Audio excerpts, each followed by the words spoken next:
Hi friends, ఈరోజు మళ్ళీ మీకోసం ఇంకో రెసిపీతో వచ్చేసాను. అదేంటంటే కాకరకాయ ఫ్రై. ఇలా ఒకసారి ట్రై చేయండి, చాలా బాగుంటుంది, టేస్ట్ బాగుంటుంది, హెల్త్కి కూడా మంచిది. మీకు నచ్చితే కంపల్సరీ ట్రై చేసి ఎలా వచ్చిందో కామెంట్స్లో పెట్టండి. నా వీడియో నచ్చితే లైక్ చేయండి, యూస్ఫుల్గా ఉంటే మీ ఫ్రెండ్స్ అండ్ ఫ్యామిలీ మెంబర్స్కి షేర్ చేయండి.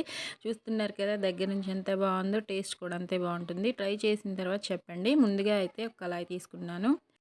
ఇంకా స్టవ్ వెలిగించేసుకొని కళాయి పెట్టుకొని, ఆయిల్ ఎక్కువే పడుతుంది ఈ రెసిపీ కోసము, చూసుకొని చేసుకోండి. ఒక 50 to 70 గ్రామ్స్ పడుతుంది.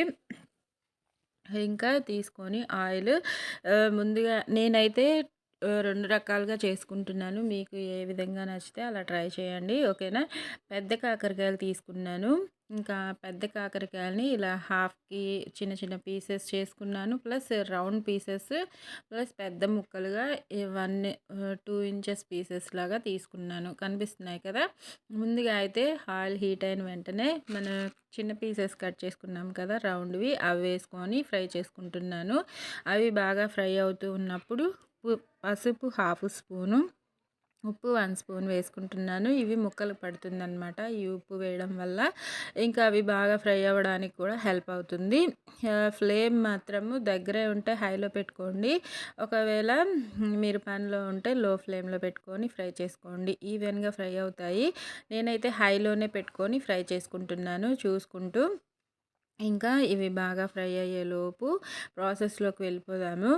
ఇదిగోండి, ఎండు కొబ్బరి తీసుకుంటున్నాను. ముందుగా ఎక్కువ తీసుకోవట్లేదు, పెద్ద స్పూన్తో 1 స్పూన్ అంత తీసుకుంటున్నాను. కొబ్బరి ముక్కల్ని సన్నగా చాప్ చేసుకోండి, అప్పుడు మనం మిక్సీలో పట్టుకోవడానికి అనుకూలంగా ఉంటుంది. కారము పెద్ద స్పూన్తో 2 స్పూన్లు వేసేసుకోండి. జీలకర్ర 1 స్పూను. ఇవి మొత్తం పౌడర్లా పట్టేసుకోండి. ఉప్పు ఈ టైంలో వేసుకోండి, పౌడర్కి సరిపడా. నేను లాస్ట్లో వేసి పట్టుకున్నాను. మీరు సాల్ట్ అయినా పర్వాలేదు, కల్లుప్పు అయినా పర్వాలేదు. 2 గర్భాల వెల్లుల్ని ఒలిచి అది కూడా మిక్సీలో పట్టేసుకోండి. ఇలా పట్టుకున్న తర్వాత ఉప్పు నేను లాస్ట్లో వేసుకున్నాను, ముందే వేసుకొని పౌడర్లో పట్టి పెట్టుకోండి. ఇలా 2 ఇంచెస్ ఉన్న పీసెస్ని మనం గుత్తి వంకాయలాగా అన్ని వైపులా కాకుండా వన్ సైడ్ మాత్రమే కట్ చేసుకుంటున్నాను, ఘాట్లాగా పెట్టుకొని. ఇలా ఘాట్ పెట్టుకుని ఇంకా మనం రెడీ చేసి పెట్టుకున్న పౌడర్ని ఇందులో పెట్టుకోవాలన్నమాట. ఇదిగోండి, ఒక్క ఘాట్ పెట్టుకుంటే సరిపోతుంది. స్పూన్తో పెడదాం అనుకున్నాను కానీ కుదరలేదు, చేత్తోనే స్టఫ్ చేసుకుంటున్నాను. మీకు స్టఫ్ ఇలా పెట్టేసుకొని ఇంకా అన్నిటినీ ఇలానే ఫిల్ చేసేసుకొని, మిగిలిన పౌడర్లో నేను ఎండు కొబ్బరి ఎక్కువగా వేసుకొని, కారం ఆల్రెడీ వేసాం కదా, చూడండి చక్కగా డ్రైగా అయిపోతున్నాయి. కాస్త ఫ్రై అవ్వాలి, 2 వైపులా టర్న్ చేసుకుంటూ చక్కగా క్రిస్పీగా అయ్యేంతసేపు ఫ్రై చేసేసుకుందాము. ఇదిగోండి, ఫ్రై అయిపోయాయి. హై ఫ్లేమ్లోనే పెట్టాను కాబట్టి త్వరగానే ఫ్రై అయిపోతాయి. ఇంకా ఇవి ముక్కల్ని బయటికి తీసేసుకొని అదే ఆయిల్లో ఇవి ఉన్నాయి కదా స్టఫ్ చేసుకున్న కాకరకాయ పీసెస్ని పెట్టేసుకుంటున్నాను.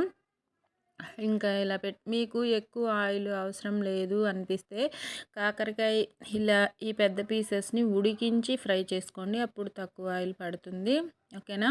ఇలాంటి ఫ్రైలకి కాకరకాయలో ఆయిల్ ఎక్కువగా ఉంటేనే టేస్ట్ బాగుంటుంది, ఓకేనా. మూత పెట్టి మగ్గించినట్టు ఫ్రై చేసుకుంటున్నాను అనమాట. మూత పెట్టడం వల్ల మనకి బాగా ఫ్రై అవుతాయి, కుక్ అవుతాయి అన్నమాట. ఉడికించినట్టు లోపల దాకా కుక్ అవుతుంది. మూత పెట్టి లో ఫ్లేమ్లో మగ్గించాను వీటిని మాత్రము. ఇవి పెద్ద ముక్కలు కాబట్టి అన్ని వైపులా ఇలా కలర్ మారేంతసేపు నీట్గా ఫ్రై చేసేసుకున్నాను లో ఫ్లేమ్లోనే, ఓకేనా. పక్కన చూడండి, నెయ్యి కూడా ఈరోజు వెన్న తీసుకొని నెయ్యి కాగబెట్టుకుంటున్నాను. ఊరికే చూపించాలని చూపించాను అంతే. ఇంకా అవి ఫ్రై అయిపోయాయి, పక్కన పెట్టేసుకొని ఇంకా దానిలో పల్లీలు, జీడిపప్పు ఒక 15 జీడిపప్పు, పల్లీలు ఒక పెద్ద స్పూన్తో 1 స్పూన్ అంత అదే ఆయిల్లో లో ఫ్లేమ్లో ఫ్రై చేసుకుంటున్నాను. అవి బాగా ఫ్రై అయితే సరిపోతుంది. హైలో పెడితే మాడిపోతాయి 2, పల్లీలైనా జీడిపప్పు అయినా. మనం ఫ్రై చేసిన పౌడర్ని అలానే ఉంచేసుకోవాలి అదే ఆయిల్లో. ఇంకా కరివేపాకు మాత్రం 2 రెమ్మలు, చూసారా ఎంత ఫ్రెష్గా బాగుందో. ఈ కరివేపాకు క్రిస్పీగా అయ్యేంతసేపు ఫ్రై చేసుకోండి, అప్పుడు టేస్ట్ బాగుంటుందన్నమాట. ఇంకా వేగిపోయాయి. దీనిలో ఈ టైంలో నేను పసుపు హాఫ్ స్పూను, కారం ఒక 1 స్పూన్ వేసుకున్నాను. ఎందుకంటే మనం వేసిన దాంట్లో కారం ఫ్రై అయిన తర్వాత తగ్గుతుంది కాబట్టి మీ స్పైస్‌ని బట్టి చూసి వేసుకోండి. నేను 1 స్పూన్ కారము, హాఫ్ స్పూన్ దాకా పసుపు వేసుకున్నాను. ఉప్పు వీటికి సరిపోవాలని చెప్పి హాఫ్ స్పూన్ దాకా వేసుకుంటున్నాను. మనం ఈ వేసిన ఇంగ్రీడియంట్స్ ఉన్నాయి కదా, జీడిపప్పు, పల్లీలు, కరివేపాకు, ఉప్పు, కారం, పసుపు, వాటికి సరిపడా ఉప్పు వేసుకున్నాను. ఇందాక చూపించాను కదా, ఎక్కువ కొబ్బరి వేసుకొని పౌడర్ చేసుకున్నాను. అదే పొడిలో ఇంకా 3 స్పూన్లంతా వేసుకున్నాను. చిన్న స్పూనే, చిన్నదంటే మీడియం స్పూన్ తోటి 3 స్పూన్ల కొబ్బరి పొడి వేసుకొని ఇంకా 2 స్పూన్లు కూడా పట్టింది. కలిపిన తర్వాత ఇంకా స్టవ్ ఆఫ్ చేసేసుకోవడమే. కొబ్బరి పొడి వేసాక ఎక్కువసేపు ఉంచొద్దు. స్టవ్ ఆఫ్ చేసేసుకొని మిక్స్ చేసుకుంటే ఆ వేడికే కొబ్బరి పొడి అనేది కాస్త ఫ్రై అయిపోయినట్టు అవుతుంది. ఎక్కువసేపు ఉంచామంటే మాడిపోయి నల్లగా మారిపోతుంది. ఎర్రగా ఉండే టెక్స్చర్ కాస్త. చూసారు కదా, నచ్చింది కదా, లైక్ చేయండి, షేర్ చేయండి. ఆరోగ్యంగా తినండి, సంతోషంగా ఉండండి.